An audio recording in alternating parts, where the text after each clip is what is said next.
Welcome back to కథల పదరేలు. Please ముందుగా వీడియోకి ఒక చిన్న లైక్ చేయండి. లైక్ తో పాటు హైప్ ఇవ్వండి. అలాగే కొత్త వాళ్ళు ఎవరైనా మన ఛానల్ ని చూస్తే ప్లీజ్ సబ్స్క్రైబ్ చేసుకోండి. మీ అందరి కోరిక ప్రకారం ఈ రోజు my dear Satyabhama episode number 36 ఇస్తున్నాను.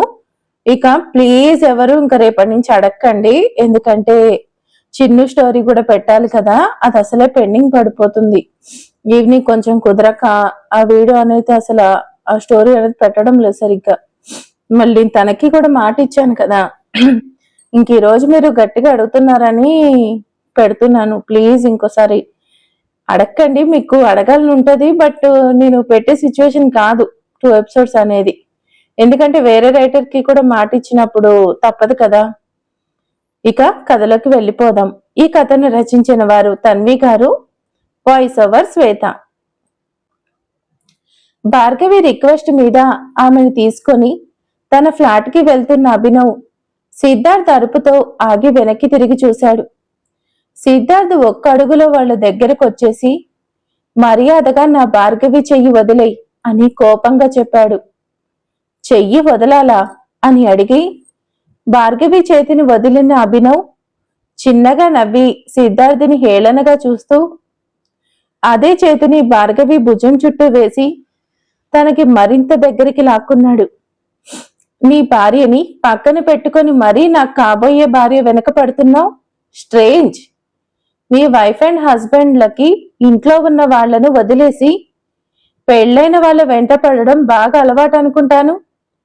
ఇద్దరికిద్దరు ఏం తీసిపోరు, అన్యోన్యమైన జంట మీరు. బెస్ట్ కపుల్స్ అవార్డ్ మీకే ఇవ్వాలి. ఏం కోఆపరేషన్ అసలు, ఇది నీ ట్రైనింగ్ అనుకుంటాను కదా మిసెస్ సిద్ధార్థ్ అని సిద్ధార్థిని వెనకే ఉన్న నిషాని చూస్తూ వ్యంగ్యంగా ఒత్తి పలిగాడు అభినవ్. అభినవ్ అలా అంటాడని అనగడలని ఊహించని సిద్ధార్థ్ నిషాల ముఖాలు మాడిపోయిన చపాతీలా నల్లగా కమిలిపోయాయి. ఆ అవమానంతో మాటలు రాక మౌనంగా తలంచుకున్నాడు సిద్ధార్థ్. అభినవ్ మాటలు నిషాకి చెంపదెబ్బల్లా దెబ్బి పొడుపులా అనిపించినా సిచ్యువేషన్ చెయ్యి దాటిపోతే సిద్ధార్థ్లో తన పట్ల ఆలోచన పెరిగితే తనకే ప్రమాదమని అర్థమై గట్టిగా ఏడుస్తూ సిద్ధార్థ్ అని పరిగెత్తుకుంటూ వచ్చి సిద్ధార్థిని గట్టిగా పట్టుకొని సిద్ధార్థ్ చేతిని తన చేతుల్లోకి తీసుకుంది నిషా. ఆమె శరీరం భయానికి లోనైనట్టు వణికిపోతుంది. సిద్ధార్థ్ ప్లీజ్, ఇదంతా ఇంకా చాలు. మరీ ఇంత అవమానమా నీకు? నీ బాధను చూడలేను సిద్ధార్థ్. బేబీ ప్లీజ్ పద, మన ఇంటికి వెళ్ళిపోదాం అని ఎక్కడ లేని బాధనంతా గొంతులో పలికిస్తూ వణుకుతున్న గొంతుతో చెప్పింది నిషా. నిషా మాటలకి నెమ్మదిగా తలెత్తి ఆమెను చూశాడు సిద్ధార్థ్. అవును బేబీ, భార్గవి నువ్వు అనుకున్నట్టు లేదిప్పుడు. తను ఆల్రెడీ ఇంకొకరితో రిలేషన్లో ఉంది. వాళ్ళ మధ్య ఉన్న చనువు చూస్తుంటే అది నీకు అర్థం కావడం లేదా? అలాంటి దానికోసం ఆలోచిస్తూ నువ్వు అవమానాల పాలవుతున్నావు. నీ ప్రేమ పొందే రైట్ భార్గవికి లేదు సిద్ధార్థ్. ప్లీజ్ ఇంటికి వచ్చేయ్, నా కోసం, మన బేబీ కోసం సిద్ధార్థ్ అని సిద్ధార్థ్ కోసం, బేబీ కోసం ఆలోచిస్తున్నట్టు వెక్కి వెక్కి ఏడుస్తూ చెప్పింది నిషా. సిద్ధార్థ్ ఇందిరాల వీక్ పాయింట్ తన బేబీని అని బాగా తెలుసుకున్న నిషా కళ్ళ నిండా దొంగ కన్నీరు కారుస్తూ బిడ్డ పేరుతో వాళ్ళని వాళ్ళకే తెలియకుండా బ్లాక్మెయిల్ చేసింది. బేబీ అని వినగానే ఇందిరలో నిషా కోరుకున్న చలనం వచ్చేసింది. అవును సిద్ధార్థ్, ఈ భార్గవి లాంటి క్యారెక్టర్ లేని దానికోసం నువ్వు ఇంతలా బాధపడడం కరెక్ట్ కాదు. నువ్వు తనకి డివోర్స్ ఇచ్చి కొన్ని నెలలు కూడా కాలేదు, అప్పుడే ఇంకొకరిని చూసుకుంది. ఇలాంటి దానికోసమా నువ్వు ఆరాటపడేది? నీ ప్రేమకు తను అర్హురాలు కాలేదు సిద్ధార్థ్. ప్లీజ్ నిషాని ఏడిపించకు.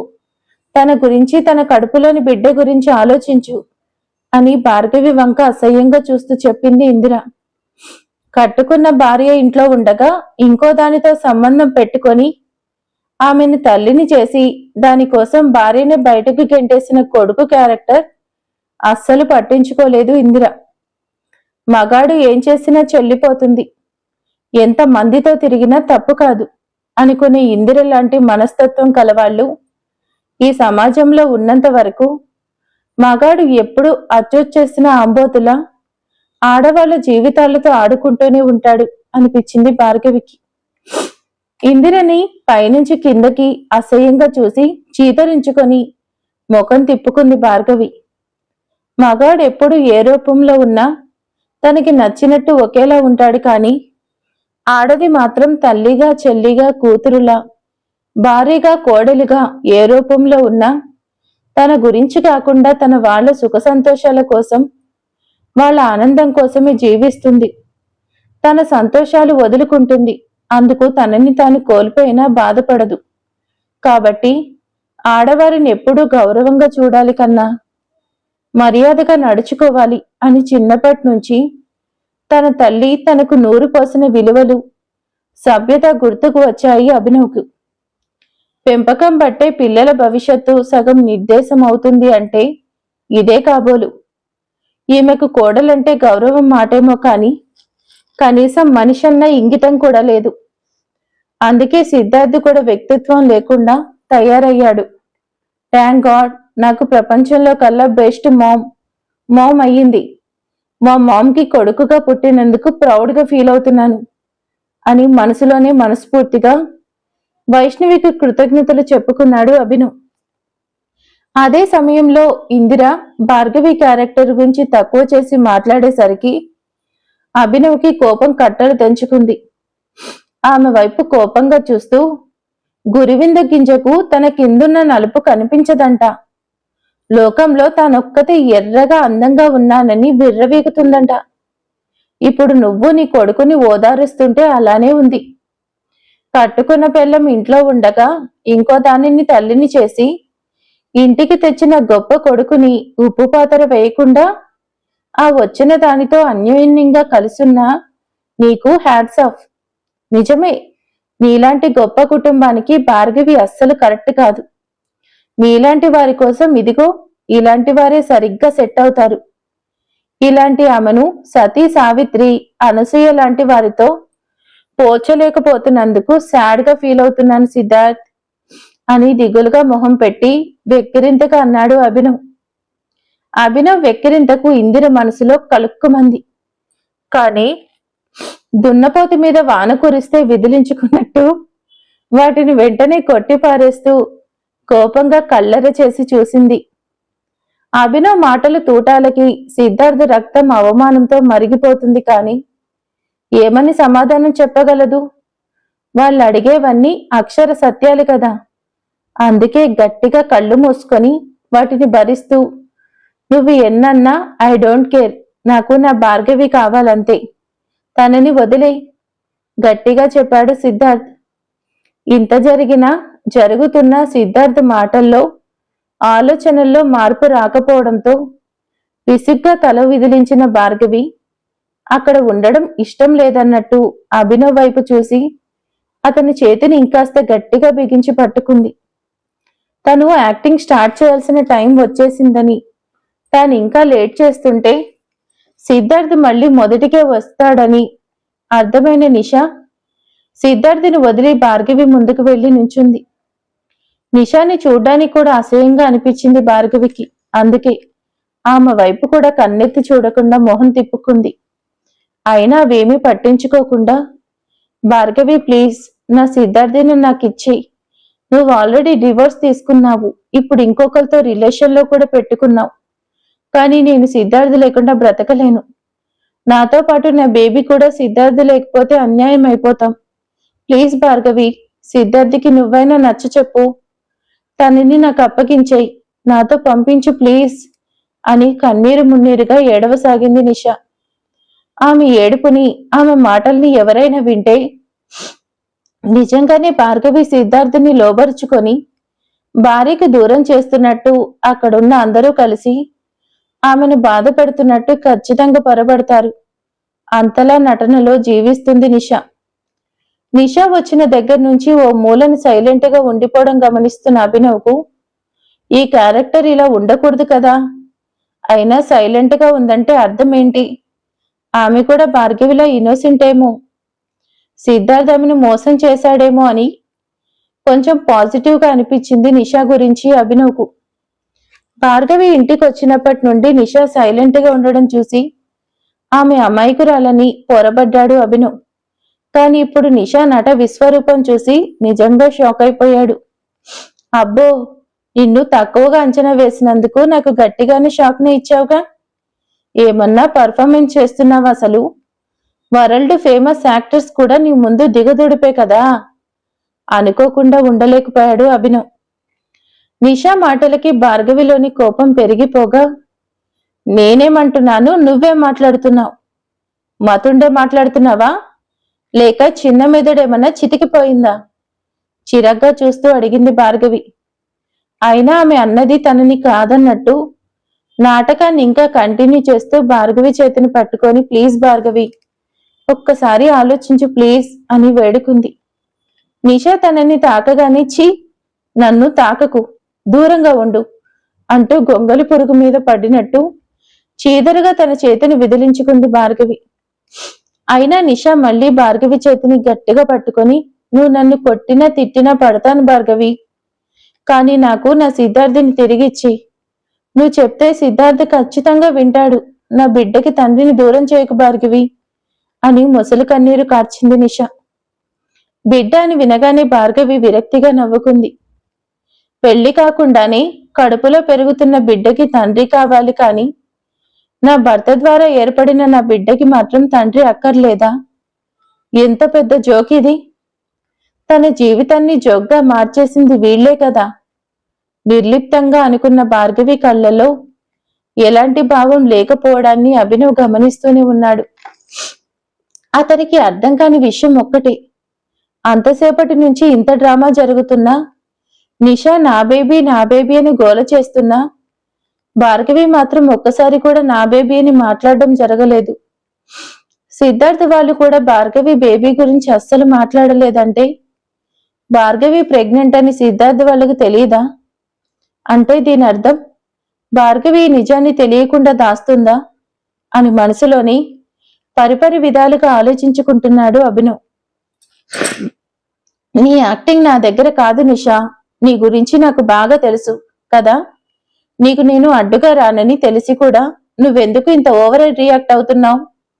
సిద్ధార్థిని నీ గ్రిప్ లో నుంచి జారిపోతాడేమో అని భయపడుతున్నావా అని సూటిగా అడిగేసింది భార్గవి. నా బాధ దిగులు నీకు యాక్టింగ్ లాగా కనిపిస్తున్నాయి భార్గవి. అవునులే, నీకంటూ ఓ లైఫ్ క్రియేట్ చేసుకున్నావు కదా, నీకు అలానే అనిపిస్తుంది. కానీ నేను ఎప్పుడూ నీతో ఓవర్గా బిహేవ్ చేయలేదు. ఆఖరికి నువ్వు నాకు నా బేబీని దూరం చేయాలని చూస్తేనే నిన్ను క్షమించేశాను. అయినా అవన్నీ మర్చిపోయి ఇప్పుడు ఇలా మాట్లాడుతున్నావు. ప్లీజ్ భార్గవి, నాకు నా సిద్ధార్థిని తిరిగిచ్చేయి. నువ్వు నాకు సిద్ధార్థిని ఇచ్చేదాకా, ఇస్తున్నట్టు ప్రామిస్ చేసేదాకా నీ చేతిని వదలను. కావాలంటే నీ కాళ్ళు పట్టుకుంటాను అని లేని రాని ఏడుపు ఏడుస్తూ భార్గవి చేతిని వదిలి ఆమె కాళ్లను పట్టుకోబోయింది నిషా. నిషా మాటలకు విస్తుపోయిన భార్గవి ఆమె తన చేతిని పట్టుకోగానే ఒంటిపై తేళ్లు చెర్లు పాకుతున్నట్టు చిరాకు పడిపోతూ, చిచ్చి, నువ్వు అనుకున్నది సాధించుకోవడానికి ఇంతకు దిగజారిపోతావని అస్సలు అనుకోలేదు. నన్ను ముట్టుకోకు అని చేతిని విసురుగా లాక్కొని నిషాకి కాళ్ళు అందకుండా పక్కకు జరిగింది భార్గవి. ఆల్రెడీ విడాకులు తీసుకుపోయే ముందు ఒకసారి నిషా ఆడిన ఇలాంటి డ్రామా వల్లనే సిద్ధార్థ్ భార్గవిని కొట్టి బలవంతంగా డైవర్స్ పేపర్స్ మీద సంతకం చేయించుకున్నాడు. ఆ సంఘటన పాతవి, ఎప్పటికీ మర్చిపోలేదు. అందుకే నిషాకి అందకుండా జాగ్రత్త పడాలని ప్రయత్నించింది. కాని ఈసారి కూడా ఒక విధంగా నిషాని గెలిచింది. భార్గవి ఎప్పుడైతే కాళ్ళు పక్కకు జరపడానికి కొద్దిగా పైకి లేపిందో సరిగ్గా అప్పుడే కిందకు వంగిన విసురుగా పక్కకి డోర్ అవతలకి కాలుతో తన్నినట్టే పడిపోయింది. పడుతూ పడుతూనే ఉండ చుట్టుకుపోయి కడుపుని గట్టిగా పట్టుకొని అమ్మా అని బిగ్గరగా అరిచింది. భరించలేని నొప్పితో బాధపడుతున్నట్టు ముఖంలో బాధను పలికిస్తూ హృదయ విదాకరంగా ఏడవసాగింది నిషా. నిషా ఏడుపు చూస్తూనే ఇందిర ఆమె దగ్గరికి పరిగెత్తుకొచ్చి, నిషా, నువ్వు బాగానే ఉన్నావా? నీకేం కాలేదు కదా అని కంగారుగా అడిగింది. ఆంటీ, నొప్పి, కడుపులో నొప్పి వస్తుందంటీ, నా బేబీ అంటూ చెప్పి భరించలేకపోతున్నట్టు పెదవుల్ని గట్టిగా బిగించి తన కడుపుని పాముకోసాగింది నిష. జరిగేదంతా పక్కనే ఉండి చూస్తున్న భార్గవి అభినవ్ చేతిని మరింత గట్టిగా పట్టుకుంది. గతంలో జరిగినట్టు ఇప్పుడు కూడా రిపీట్ అవుతుందని ఆమెకు మరింత భయపడిపోయింది. భార్గవితో పాటుగా చూస్తున్న అభినవ్ నిష యాక్టింగ్ చూసి ఆమెకేమైంది భార్గవి అని ఆశ్చర్యంగా అడిగాడు. అతను పక్కనే ఉన్నాడన్న ధైర్యం భార్గవికి కొద్దిగా ఊరట కలిగించింది. అండ్ ఆమెకు నిష ఎలాంటి డ్రామాలు వేయగలదో, ఎలాంటి ట్రిక్స్ ప్లే చేయగలదో ఆల్రెడీ అనుభవం అయిపోవడం వల్ల సిల్వర్ స్క్రీన్ యాక్టింగ్ పర్ఫార్మెన్స్ ఇస్తుంది. మన జూనియర్ మహానటి, పట్టించుకోకు, అదంతా నిజం కాదు అని చాలా తేలిగ్గా చెప్పేసింది భార్గవి. సిద్ధార్థ్, నువ్వు ఇక్కడే నిలబడి ఏం చూస్తున్నావు? త్వరగా రా, నిషాని హాస్పిటల్కి తీసుకువెళ్ళాలి. చూస్తుంటే ఈ భార్గవి నా ఇంటి వారసుడి మీద పగబట్టినట్టుంది.